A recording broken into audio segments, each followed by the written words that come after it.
নমস্কাৰ চাই আছে ই নিউজ এনিয়াৰ ষ্টুডিঅ'ত মই লৈ আহিছোঁ আন এক গুৰুত্বপূৰ্ণ খবৰ গুৰুজনাৰ জন্মভূমিত উপস্থিত হ'ল মুখ্যমন্ত্ৰী হিমন্ত বিশ্ব শৰ্মা ৩ মাহৰ শুভাৰম্ভণি হোৱাৰ পিছতো প্ৰকল্পৰ কাম সম্পূৰ্ণ নোহোৱাত এনেদৰে উপস্থিত হয় মুখ্যমন্ত্ৰী গৰাকী আৰু নিৰ্দেশ দিলে ১৮ মাহৰ ভিতৰত কাম সম্পূৰ্ণ কৰাৰ জনাই আছোঁ এই গুৰুত্বপূৰ্ণ খবৰটো ই নিউজ এনিয়াৰ দৰ্শকসকলক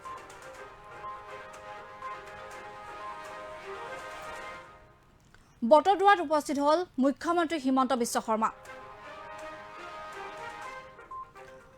বটদ্ৰৱা আকাশী গংগাৰ তীৰৰ প্ৰকল্পৰ অস্থায়ী মণ্ডপত সভাত অংশগ্ৰহণ মুখ্যমন্ত্ৰীগৰাকীৰ ৩ মাহ পূৰ্বে শুভাৰম্ভণি কৰা হৈছিল বটদ্ৰৱাৰ এই প্ৰকল্পটো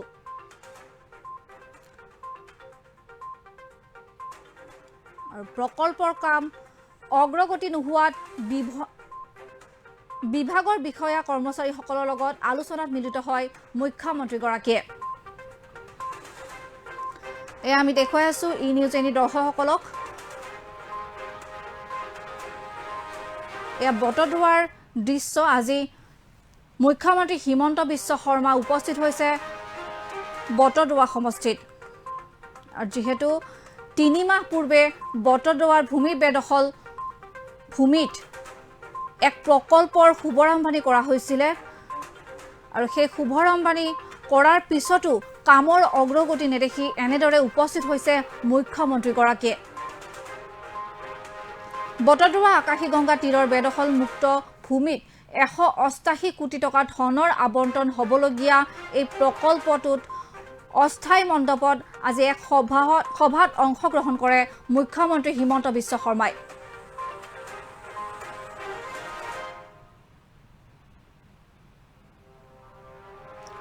দেশৰ গৃহমন্ত্ৰী অমিত শাহ ডাঙৰীয়াই যোৱা ২৫ ফেব্ৰুৱাৰীত বেদখল মুক্ত ভূমিত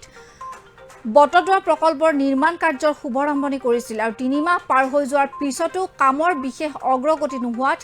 বিভিন্ন বিভাগৰ বিষয়া কৰ্মচাৰী অভিযন্তাৰ লগত আলোচনাত মিলিত হয় মুখ্যমন্ত্ৰীগৰাকীয়ে আৰু আলোচনাত মুখ্যমন্ত্ৰীগৰাকীয়ে আগন্তুক ১৮ মাহৰ ভিতৰত যিকোনো প্ৰকাৰে প্ৰকল্পৰ কাম সম্পূৰ্ণ কৰি অসমীয়া জাতিৰ স্বাভিমানৰ প্ৰতীক প্ৰকল্পটি মুকলি কৰিব লাগিব বুলি জানিব দিয়ে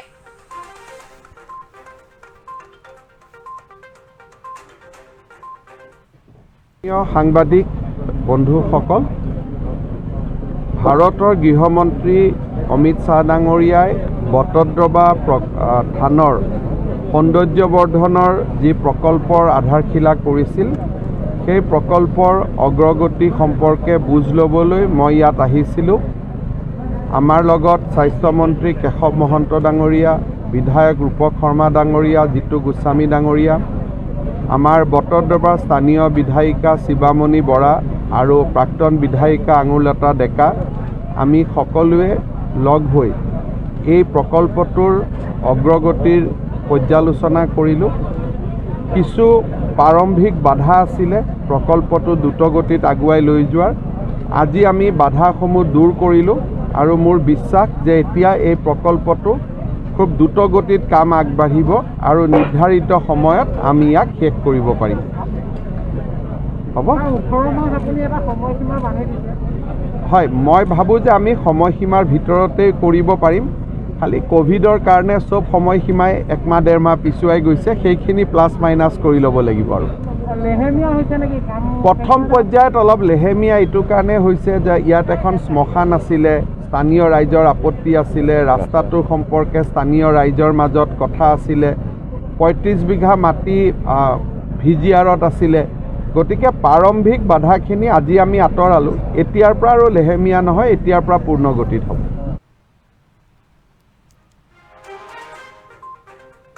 আৰু এয়া আছিল বটদ্ৰৱাৰ পৰা মুখ্যমন্ত্ৰী হিমন্ত বিশ্ব শৰ্মা আজি গুৰুজনাৰ পবিত্ৰ জন্মভূমি বটদ্ৰৱাত উপস্থিত হয় বটদ্ৰৱাৰ উন্নয়নৰ বাবে ৰাজ্য চৰকাৰে গ্ৰহণ কৰা প্ৰকল্পৰ অগ্ৰগতিৰ বুজ লয় বটদ্ৰৱাক অসমৰ আধ্যাত্মিক আৰু সাংস্কৃতিক পৰ্যটনৰ এক অন্যতম কেন্দ্ৰৰূপে গঢ়ি তোলাৰ উদ্দেশ্যে ইতিমধ্যে যি ঘোষণা কৰিছিল ১৬৫ বিঘা ভূমি সামৰি ১৮৮ কোটি টকাৰ ব্যয়েৰে বৃহৎ প্ৰকল্প ৰূপায়ণৰ ক্ষেত্ৰত এক ব্যৱস্থা গ্ৰহণ কৰিছিল আৰু তাৰ বাবে যোৱা ২৫ ফেব্ৰুৱাৰীত অমিত শ্বাহ ডাঙৰীয়া আহি এই প্ৰকল্পটোৰ শুভ আৰম্ভণি কৰিছিল আৰু তাৰ পিছতো 3 মাহ সম্পূৰ্ণ হৈ গৈছিল, কিন্তু কামৰ অগ্ৰগতি দেখা নাছিল মুখ্যমন্ত্ৰীগৰাকী। আৰু সেয়েহে আজি এনেদৰে বটদ্ৰৱাত উপস্থিত হয় মুখ্যমন্ত্ৰীগৰাকীয়ে। বটদ্ৰৱাৰ সাংস্কৃতিক প্ৰকল্পই অসমৰ জাতীয় জীৱনক নতুন প্ৰাণ দি বিশ্বৰ মানচিত্ৰত ৰাজ্যৰ এক সুকীয়া পৰিচয় দাঙি ধৰাৰ বাবে এই চেষ্টা চলাইছিল। আৰু সেয়েহে কামৰ অগ্ৰগতিৰ বুজ ল'বলৈ আজি এনেদৰে উপস্থিত হয় মুখ্যমন্ত্ৰীগৰাকীয়ে। আৰু এই সভাত মুখ্যমন্ত্ৰীজনক সংগ দিয়ে স্বাস্থ্যমন্ত্ৰী কেশৱ মহন্ত, নগাঁও সদৰ সমষ্টিৰ বিধায়ক ৰূপক শৰ্মা, বৰহমপুৰ বিধায়ক জিতু গোস্বামী, বটদ্ৰৱাৰ কংগ্ৰেছৰ বিধায়িকা শিৱামণি বৰা, প্ৰাক্তন বিধায়িকা আঙ্গুৰলতা ডেকা, নগাঁও জিলাৰ উপায়ুক্ত কবিতা পদ্মনাভন, নগাঁও জিলাৰ আৰক্ষী অধীক্ষক আনন্দ মিশ্ৰ, বটদ্ৰৱা নৰুৱা সত্ৰৰ সত্ৰাধিকাৰ দেৱানন্দ দেৱগোস্বামী, হলগুৰি ক্ষেত্ৰৰ সত্ৰাধিকাৰ যোগেন্দ্ৰ নাৰায়ণ দেৱ মহন্ত, বটদ্ৰৱা থান পৰিচালনা সমিতিৰ সম্পাদক ইন্দ্ৰমোহন বৰুৱা, লোক নিৰ্মাণ বিভাগৰ বিষয়া, গড়কাপ্তানি বিভাগৰ বিষয়া আৰু জনস্বাস্থ্য কাৰিকৰী বিভাগৰ বিষয়াসমূহ উপস্থিত থাকে মুখ্যমন্ত্ৰীগৰাকীক সংগ দিয়াৰ বাবে।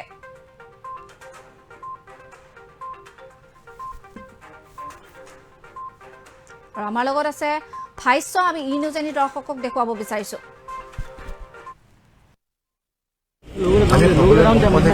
জন্মস্থানত আজি 15,188 কোটি টকা ব্যয় এক প্ৰজেক্ট যিটো লোৱা হৈছে। ইতিমধ্যে কৈছে যে পাঞ্জাৱৰ অমৃতসৰৰ স্বৰ্ণ মন্দিৰ খুব সুন্দৰ তেখেতে হয়তো ভাল হ'ব। এই গোটেই প্ৰজেক্টটো 18 মাহৰ সময় দিয়া হৈছে। মুখ্যমন্ত্ৰী মহোদয়ে 18 মাহৰ সময় কৰিবৰ কাৰণে তেখেতে কঠোৰভাৱে কৈছে। বিভাগীয় বিষয়া হওক বা কনচেপ্ট সকলোকে কৈছে যে ক'ভিডৰ কাৰণে একমাত্ৰ আমাৰ ইফাল কৰা কিন্তু 18 মাহত কৰিছে। আৰু আমিও আশা কৰিছোঁ তাৰ এই স্থানত যি সুন্দৰ যিটো প্ৰজেক্ট লোৱা হৈছে তাক লৈ পেলাই গোটেই সমগ্ৰ অসমৰ ভাৰতৰ প্ৰতি ৰাইজে খুব আশাবাদী। আৰু আমিও প্ৰায় একে ওচৰৰ বিধায়ক আমি সদায় গৌৰৱ কৰোঁ, কাৰণ এই বটদ্ৰৱাখনত ইতিমধ্যে স্বাধীনতাৰ পাছত কোনো ইয়াক সুন্দৰকৈ যিটো বনোৱাৰ যিটো আজি পৰিকল্পনা কোনো লোৱা নাছিলে। কিন্তু আজি মাননীয় মুখ্যমন্ত্ৰী ডক্টৰ হিমন্ত বিশ্ব শৰ্মাৰ প্ৰচেষ্টাত আমি আশা কৰিছোঁ কম দিনৰ ভিতৰতে হৈ উঠিব। আৰু এইটো হ'লে ভাৰতবৰ্ষৰ সকলোৰে কাৰণে এটা পৰ্যটকৰ আকৰ্ষণস্থলী হ'ব, এক তীৰ্থস্থান হৈ যাব। নগাঁও মেডিকেল কলেজখনৰ প্ৰসংগ কিবা উত্থাপন হৈছিল নেকি? আজি তেনেকুৱা কোনো উত্থাপন হোৱা নাই, কিন্তু মেডিকেল কলেজখন নিজে গম পায় হয়তো এই বছৰ শেষৰ পালে মেডিকেল কলেজৰ হয়তো এডমিশ্যনবিলাক হৈ যাব ষ্টুডেণ্টখিনিৰ কাৰণে। হয়তো তাৰ পিছৰ বছৰ হয়তো আমি যিখিনি আমাৰ স্বাস্থ্য বিভাগৰ যি কাপাচিটি আচ্ছা, আমি আজি ইয়ালৈ মুখ্যমন্ত্ৰীৰ দায়িত্ব লোৱা হিচাপে তেখেতে প্ৰথম বৰদোৱালৈ আহিল আৰু তেখেতৰ হৃদয়ত যিটো হেঁপাহ যে বৰদোৱাৰ যিটো ঐতিহাসিক ধৰ্মীয় সাংস্কৃতিক প্ৰকল্পৰ বুজ লৈছে আৰু PWD বিভাগৰ লোকসকলক লৈ থান পৰিচালনা সমিতিৰ লোকসকলক লৈ ইয়াত তেখেতে এই গোটেই দিশখিনি আলোচনা কৰিলে আৰু যিখিনি আশা আছিল, যিখিনি কথাক লৈ কিবা এটা কামৰ ক্ষেত্ৰত আগুৱাব পৰা নাছিল, এই গোটেইখিনি সমাধান কৰি 18 মাহৰ ভিতৰত এই কামখিনি সম্পূৰ্ণ কৰাৰ নিৰ্দেশ দি থৈ গৈছে। আৰু তেখেতে বিভাগীয়ভাৱে নগাঁৱত বহি বাকীখিনি কথাৰ ইয়াৰ পিছৰ যিখিনি আঁচনি এই কথা পাতিব বুলি তেখেতে জনাই থৈ গৈছে। যেই নহওক আজি মুখ্যমন্ত্ৰীৰ আগমনে এই বৰদোৱাৰ প্ৰকল্পৰ পুনৰ প্ৰাণ প্ৰতিষ্ঠািত হৈছে। কিবা যদি আশা আছে সেইখিনি নিৰ্মূল হৈছে আৰু আজিৰ পৰা পুনৰ গতিত কাম কৰাৰ সিদ্ধান্তৰ সৈতে তেখেত বৰদোৱাৰ পৰা গুচি গৈছে। আৰু অৱশ্যে থানখনত প্ৰৱেশ তেখেত নকৰিলে ক'ভিড প্ৰট'কলৰ বাবে আমি তেখেতক ইয়াতে এই সাংস্কৃতিক প্ৰকল্প জেগাতে বৰদোৱাৰ প্ৰকল্পৰ পৰা আমি আদৰণীয়তা জনালোঁ আৰু মুখ্যমন্ত্ৰী সাহায্য পুঁজিলৈ আমি ক'ভিডৰ বাবে 1,01,11 টকা আমি এখন চেক প্ৰদান কৰিলোঁ। আশা ৰাখিম যাতে তেখেতৰ এনেধৰণৰ গতিশীলতাই এই প্ৰকল্প অতি সোনকালে মানুহে দেখিবলৈ পাব, এই আশা ৰাখিছোঁ। আমি দেখা পোৱা গৈছিল যে বৈঠক চলি আছিল প্ৰকল্পৰ কাম লেহেমীয়া কৰাৰ কাৰণে বিষয়াসকলক কিন্তু মুখ্যমন্ত্ৰীগৰাকীয়ে ধমক দিয়া পৰিলক্ষিত হৈছে, এই সন্দৰ্ভত কি ক'ব? চাওক, এইটো মুখ্যমন্ত্ৰী হিচাপে তেখেতে যিটো হেঁপাহ কৰিছিল সেই আশাখিনি দূৰ কৰিবৰ কাৰণেই তেখেতে ইয়ালৈ আহিছিল। গতিকে সেইখিনি তেখেতে বিভাগীয় লোকসকলৰ লগত আলোচনা কৰি ইয়াৰ এটা গতিশীলতা আনি থৈ গৈছে, এইটো কিন্তু পৰিষ্কাৰ।